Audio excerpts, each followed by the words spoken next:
Hello, everybody, and welcome into Commodity Culture, where our goal is to make you a better investor in the commodities sector. My name is Jesse Day. Today is April 2nd, 2026, and my guest is the CEO of Silver47, a mineral exploration company focused on uncovering and developing silver-rich deposits in the United States. It's Galen McNamara. Great to have you back on the show. Hi, Jesse. Great to be here. Thanks for having me on. It's been probably 6 months, so we're overdue for an update. Thanks.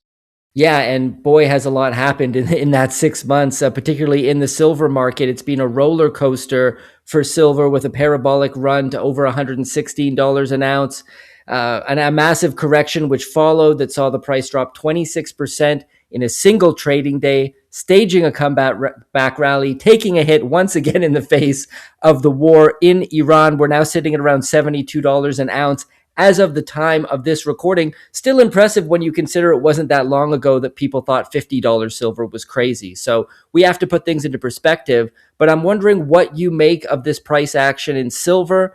And do you think we're ultimately headed back to triple digits? Yeah. What a time it's been. What a time to be alive, to use the tired cliche. But personally, I think that this is exactly what a generational bull market looks like. We had that great run up, that pull down on all of the noise, but then it stabilized, and we're sitting around $70 or $75 today. And that whole volatility, that whole pullback, as aggressive as it was, it lasted about 48 hours before buyers really stepped in and really stepped in. Um, at the prices that we're at now, I mean, we're still up massively from the levels that we were seeing in 2024. And I just remember sitting, like, it was near the end of 2025. And I remember sitting and thinking to myself, like, hey, if it looks like it's going to continue and through 50, and then all of a sudden I started thinking this triple digit silver thing that we've been talking about and hearing about for the last while, it's like that it actually might be happening, and then it did, very quickly.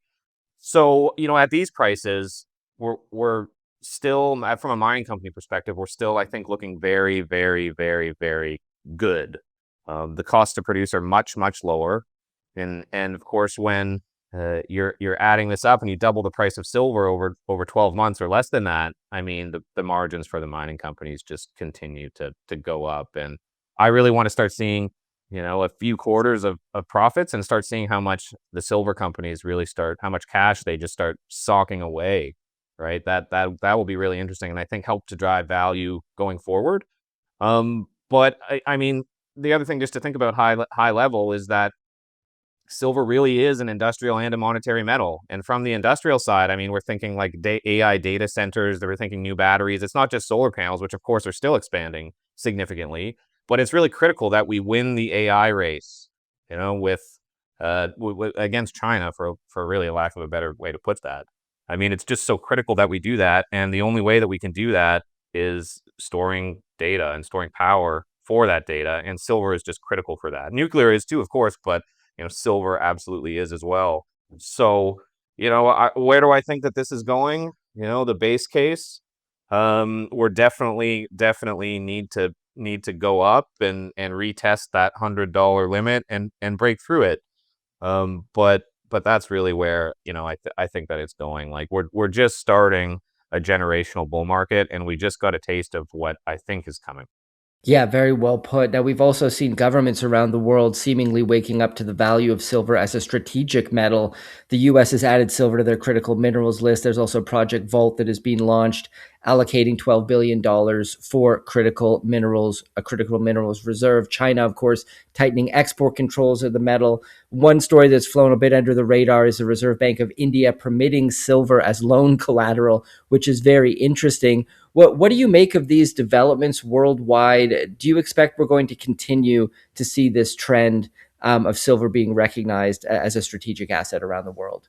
Yeah, I do. And look, we've seen a sea change in the way that governments approach silver, and especially the West, but also a lot of other critical minerals in the last 12 months, 2 years. Because end of the day, you can't really build out the AI data center infrastructure or have a modern military without silver and a lot of other things.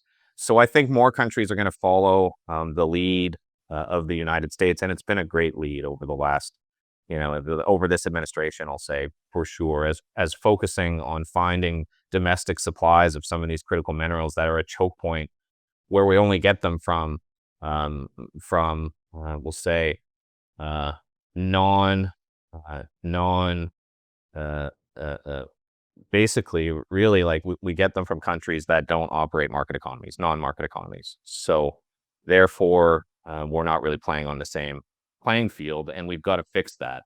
So for us at Silver 47, we're really 100% focused on finding U.S. supplies of silver and other critical minerals for a lot of reasons, but also from a national security perspective, importantly. Are you watching the gold silver ratio at the moment? Because it's sitting around 62, quite a bit down. It was at 105 in April of last year. The mean average since 1970 has been around 54, but many are saying the actual amount of silver mined every year versus gold is closer to 8 to 1. How much are you watching this ratio, and how low do you think we could go this cycle on the gold to silver ratio?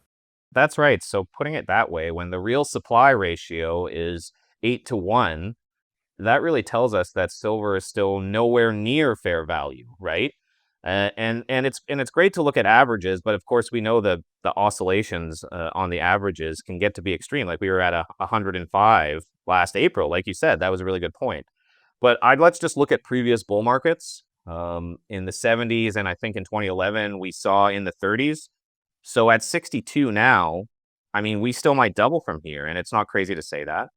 And if we really approach price discovery for silver, well, then saying that, hey, we might get even closer to the mined ratio of 8 to 1, I don't think is unreasonable either. But, pretty clearly, we're not fairly valued on silver yet, and it could double from here relative to gold.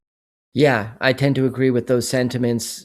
The mining space for silver has done well. It has performed well. I think many would agree that it is in a bull cycle, perhaps the beginning stages of a bull cycle. However, it has not reacted as many expected, considering how far and how fast the metal has run. The SIL and SILJ ETFs are barely outperforming silver itself year to date. Are you seeing silver stocks as undervalued at these levels? And if so, what do you think it will take for the market to wake up to this opportunity? Yeah, absolutely. And you know what? I have to be honest, I'm a little bit surprised as well that silver stocks didn't rally as much as the silver price did, just based on past bull markets. But you know how these things often go is slowly then quickly. And I think something that's going to help start to change the dynamics here. Number one, having silver move back up again as it catches up to gold. But also number two, let's see start seeing a few quarters of silver mining companies, like I was saying before, socking away large amounts of money with really high margins, now that the prices are even 75. And I think that's going to start waking people up to how things could go. And typically, as you know, in these bull markets, the way that these things work is, big companies first, and then investment demand starts to move down towards some of the smaller exploration and development companies. We've seen that countless times across countless commodities. So it's I think gonna be one of those situations where history repeats itself. Because if there's one thing I know is that human nature never changes. So I think let's just see how the next months and years go, and let's do what we can here to build out companies that add value for shareholders over that time frame. Yeah, and you've set me up perfectly for the next question, which is to discuss how Silver 47 fits into the picture. As you mentioned at the top of the show, it's been a while since I had you on. So maybe for those tuning into the story for the first time and as a refresher since our last conversation, could you give us an overview of the company? Yeah, of course, happy to. So Silver 47 is an American-focused silver and critical minerals company with three projects: Alaska, Nevada, and New Mexico, with mineral resource estimates on each totaling almost 250 million silver equivalent ounces at over 300 grams per ton. Um, but really, that's just a starting point for us. All of the projects have clear upside to continue to expand significantly. And we're very, very well financed. We've got $54 million in the bank to really go out and add value through drilling out these deposits, number one, well, we really start to study the economics on them and what it will take to build, especially the project in Alaska, which right now is the most advanced. So that's really what we're working on. And then the last thing I'll say is that it's really hard to find good silver projects. Number one, that are high grade. Number two, that are in good jurisdictions where property rights matter, like the United States. You can probably count those projects on almost one hand, if not one hand. And we're working on three of them. We have three of them secured. The company has launched a drill program recently on the eastern extension of the Tonopah district. Walk us through how it's going so far. I know you just kicked it off, but also what the plans are as this program progresses. Yeah, that's one I'm really excited about. And I just got back from Tonopah actually yesterday. I was down there to look at some of the drill core and see how things were going. But perhaps let me put the whole idea here into context. And where we're looking is the eastern extension of the historic Tonopah mining camp. That is the second best silver district in Nevada. The total endowment there, if you count what we've drilled, what our neighbors have drilled, and what was mined in the first half of the 20th century, is about 500 million silver equivalent ounces. Now, that occurs over a length of 4 kilometers. Well, we're looking now on a 4 kilometer extension of that, where over the last couple of years, we drilled something like 10 holes, and almost all of them hit something, but we weren't really able to find the main structure, where the main vein, the big vein. And we think that all of the geologic work that we've done up until now, is really leading us there.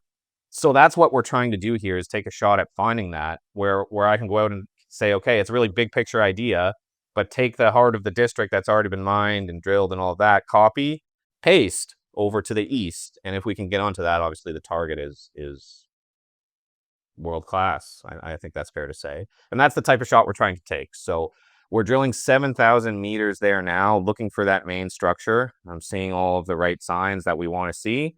And really, if we start hitting something, I mean, it's not, I don't think I'm overstepping to say that we're just not going to stop drilling. We'll just keep going. We'll just keep drilling. We're very well funded. And you don't really get too many opportunities like this in our lifetimes as exploration geologists, like myself and the team. So yeah, wish us luck. Absolutely. That sounds intriguing to be sure. Now, you also discovered a new high-grade massive sulfide zone at your Red Mountain project in Alaska since we last spoke. Could you break down the details of that, maybe shed some light on the Red Mountain project and how you plan to capitalize on this discovery? Yeah, happy to. So very high level. Red Mountain is currently a 15 million ton deposit that holds about 167 million silver equivalent ounces, mixed between silver, but also several other critical minerals: zinc, lead, copper, bits of antimony, some gallium around, and things like that, and of course silver, and some gold, which is nice. But as I digress, excuse me. But what we really like about that is, number one, on the deposit scale, just stepping around where we know there's mineralization already, we think we can significantly increase the tonnage. But really big picture, the project covers about 60 kilometers. And all along that 60 kilometers, there's dozens and dozens of areas at surface that we know are high grade, that either haven't been drilled, or where they are drilled have some really good indications of like good preliminary results, put it that way. But this thing that we sampled and discovered, called, for now it's called FOMO. That's a working title, by the way. Um, is interesting because, number one, it's massive sulfide at surface, high grade at surface, and it's in an area that we weren't expecting it to be. It's in a group of rocks that say we weren't expecting it to be. So it really opens up a completely new search space, and makes our lives as geologists more difficult, because of course we want to drill the best targets first. So we're working through all of that now. What are we going to do this summer? But high level, we're planning to have 3 rigs turning there in Alaska all summer, really with the focus of expanding mineralization and making new discoveries. So more to come on that soon, but there's a lot for us to go through, and we really have a great opportunity to build out a new district. You've begun metallurgical test work to confirm the reprocessing potential of the historic Belmont tailings deposit at the Hughes property. In a press release, you called it a potentially significant source of contained silver that has never been systematically evaluated with modern recovery methods and that may now be economic at current silver prices. Walk us through that data and how confident you are that you can achieve a positive result in terms of the economics here. For sure. So, yeah, that's an interesting line of thought and an avenue for us to pursue. So, just adjacent to the historic Belmont mine on the Hughes property in Tonopah, Nevada, all the old mine tailings or mined waste, the process ore, is sitting out in the desert. It's very dry and more or less inert. It just looks like sand. It's basically crushed rock, sand sitting out in the desert that contains almost 2 million ounces of silver. And if you include the gold and put it into a silver equivalent, it's about 2.75 million ounces of silver. And it might grade 60 to 70 grams per ton silver equivalent, which is okay. Well, that's north of 2 ounces sitting there out there in sand on the desert. And so it's something that just, if we think about it, I think, well, geez, that could be really valuable. Like, you don't have to mine it, but how would you process it? So it was looked at in starting in the 70s, and historically they were getting recoveries of between 75 and 80%. So when we plugged those numbers, their old numbers, into a modern internally, some internal scoping numbers that we did, you know, at $35 silver like we were at not too long ago, it's probably a break-even operation, right? So it's like, no, not really that interesting based on what you're going to have to spend to build a plant. But at today's price, double that, well, then it might look really interesting. So what we've decided to do is go back and do modern metallurgy to start to really build a case for it, and really understand what we could have. But it's the type of thing that I think that we can work on very quickly, and at these prices, that we're certainly motivated to do so. Talk about Silver 47 from a valuation perspective compared to other high grade silver peers. I'd love to get some of that data, and perhaps you could frame it for us, and how it leads to the current opportunity set being provided by the company. For sure, that's a good one. One way I like to evaluate companies and our company, versus some of our peers, I ask myself, okay, well, if I take my enterprise value, how much is that worth? What am I getting per ounce of silver in the ground? And right now, what we're getting is about 24 cents per ounce in the ground. If you take all of our ounces and divide it by our enterprise value. Okay, that seems really low, at least to me, given that silver is $70. But how does that compare to some of our peers, some of the other US and even Mexican high grade developers out there? And if I look at some of the other companies, they get anywhere between 50 cents to $3 an ounce. So, it's my job to get out and tell people, hey, we're undervalued. But every company says that. But this is a measurable metric where we can point to and say, hey, we've got a lot of catching up to do here. And hey, maybe we don't go to $3 right away, but I think there's a clear case for significantly for us to move significantly higher. And I think people should know about that. But also, Jesse, at the end of the day, honestly, like I just want to concentrate on what I can control, and that's executing at site, number one, and number two, marketing the company to investors. You've now launched your own collectible silver rounds. This is really cool. They look beautiful. Do you have one with you right now? If not, I'll display it on screen. Did you bring one? You know what? Unfortunately, I don't actually. I just took a couple home. But the Well, silver rounds the are image something will be on screen right now. Yeah. So great, what was the great. inspiration behind this Yeah. design? What made you decide to start issuing your own rounds? You know what? It's something that we've always discussed. Like, for the past 5 years, we've been discussing it. And when First Majestic opened the first mint down in Summerlin, Nevada, uh, and started offering these services, we partnered with them and came up with a design and struck a coin. And it's perfect. It's another Nevada company. I have a dream where, hey, maybe one day the silver that we process from the tailings can be minted there. I think that would be a great Nevada opportunity. But what the inspiration was that our project, much of our project, was formerly owned by Howard Hughes. under the Suma Corporation. And you may know that he was really a visionary entrepreneur in his time and loved airplanes. So he set the world speed record in a plane that he really, really helped design called the H-1. So really, it's a tribute to the coin, and the design is a tribute to that pioneering spirit and quintessential American entrepreneurship that we really like. And of course, he has a connection to the project, so we thought that would be a good one. Really cool. I'll make sure to put a link in the description below to the shop where people can purchase that round. Now, before I let you go today, is there anything we haven't discussed? Is there anything you think it's particularly important to emphasize to potential shareholders of Silver 47? I'd like to highlight three quick things. The first is scale. We're sitting on almost 250 million silver equivalent ounces and a lot of room to run. The second is jurisdiction. We're working in America, and we're really focused on the United States.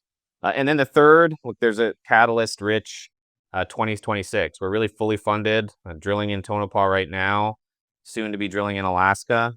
Looking at, unlocking value through the reprocessing study of the tailings and updating resource estimates. So lots of reasons to be a shareholder of Silver 47. Great. I'll put a link in the description below to the Silver 47 website as well as social media so people can follow along with the company. Galen, as always, great having you on the show. Great to be on. Thanks very much, Jesse. Commodity Culture is a series on commodities and natural resources. If you would like to see more, be sure to subscribe and hit the bell notification so you're always up to date with the latest episodes.